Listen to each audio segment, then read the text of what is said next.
નમસ્કાર મિત્રો, વિડીયોમાં તમારું સ્વાગત છે। જી હા મિત્રો, અત્યારે હાલના સૌથી મોટા અને મહત્વના સમાચાર સામે આવી રહ્યા છે। તો મિત્રો, સમાચારમાં વાત કરીએ તો શનિવારની રાત્રે જલારામ ચોક પાસે ખૂની ખેલ ખેલાયો હતો।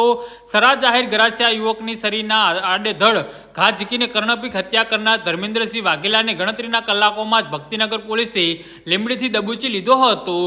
જે હા મિત્રો, અત્યારે હાલના સૌથી મોટા અને દુઃખદ સમાચાર સામે આવી રહ્યા છે।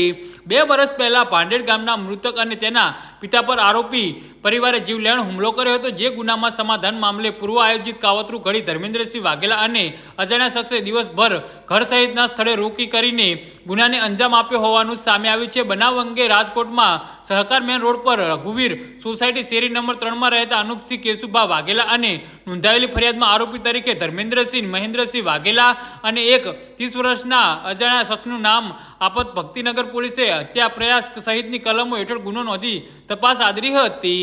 જી હા મિત્રો, તો આના વિશે તમારું શું કહેવું છે તો નીચે અમારી કમેન્ટ બોક્સમાં જરૂરથી જણાવજો અને અમારી યુટ્યુબ ચેનલને સબસ્ક્રાઇબ કરવાની ભૂલતા નહીં। ધન્યવાદ।